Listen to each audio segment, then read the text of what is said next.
अस्सलाम वालेकुम, welcome to my channel food and food is 42। आज की मेरी रेसिपी है पराठा रोल, जो कि मैं आपको बहुत ही इजी तरीके से बनाना बताऊंगी। बच्चों और बड़ों सबको पसंद होते हैं। तो चलिए इसको बनाना स्टार्ट करते हैं। सबसे पहले मैंने हाफ़ के जी बोनलेस चिकन लिया है। इसमें चिली सॉस डाला है और चिली सॉस के साथ इसमें जो मसाले जाएंगे वो है तिक्का मसाला, लहसुन अदरक का पाउडर, नमक और चिली फ्लेक्स। अगर आपने के पास पाउडर नहीं है तो आप लहसुन अदरक का पेस्ट डाल सकते हैं। ये सारी चीज़ें डाल के इनको अच्छी तरह से मिक्स करके इसको मैरिनेट करना है तकरीबन आधे घंटे से घंटे तक। और इसमें 2 चम्मच घी के डालेंगे। घी डालने से ये बहुत टेंडर और जूसी बनेंगे। इनको सबको मिक्स करके अच्छी तरह से रख देंगे। ये देखिए 1 घंटे बाद मैंने इनको पकने के लिए रख दिया है। घी जो है वो उसके अंदर था, वही मैंने इस्तेमाल किया है और घी नहीं डाला। और इसको हल्की आंच पे 5 से 7 मिनट के लिए अच्छी तरह से भून लिया है। इनको बहुत ज़्यादा ओवर कुक नहीं करना, वरना ये जो है बहुत सख्त हो जाएंगी, खाने में अच्छी नहीं लगेंगी। तो इसको बस इतना पकाएंगे ये गल जाए। ये सॉस मैंने मेयोनीज, केचप और गार्लिक पेस्ट डाल के बनाई है। ये इमली और धनिया पुदीने की चटनी है। और इसके अंदर मैंने थोड़ा सा गुड़ भी डाला है। ये मैंने सैलड बनाई है और इसके ऊपर मैंने नींबू छोड़ दिया है।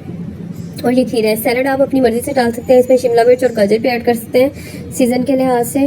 तो मैदा जो है मैंने गूंद के रख लिया था। मैदे में नमक, चीनी और थोड़ा सा दूध डाल के मैंने इसको गूंद लिया था। अब इसके हम पराठे बनाएंगे। पराठे बनाने के मुख्तलिफ तरीके हैं। मैं आपको ये लच्छे वाला पराठा बनाना बता रही हूँ। आप इस तरीके से भी बना सकते हैं या डिफरेंट जिस तरीके से चाहें आप इसके छोटे छोटे पेड़े बना लें जो बहुत ज़्यादा बड़े ना हो।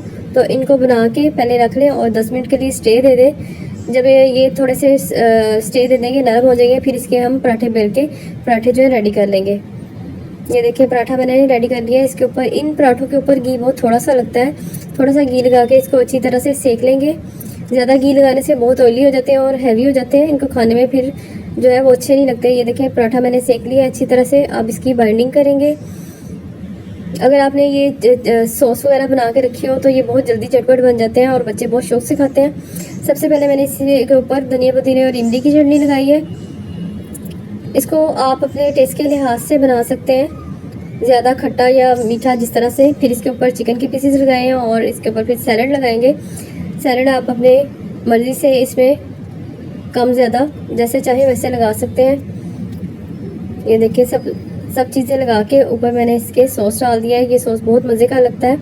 और फिर इसको बाइंड करके इस तरह से सर्व कर दिए। देखिए पराठा बहुत ही क्रिस्पी और ज़बरदस्त बना है, लेयरिंग वाला। तो आप भी ज़रूर इसको ट्राई कीजिएगा। अगर आपको मेरी रेसिपी पसंद आ रही है तो प्लीज़ चैनल को सब्सक्राइब कर दें, बेल आइकन प्रेस कर दें। शुक्रिया, अल्लाह हाफिज़।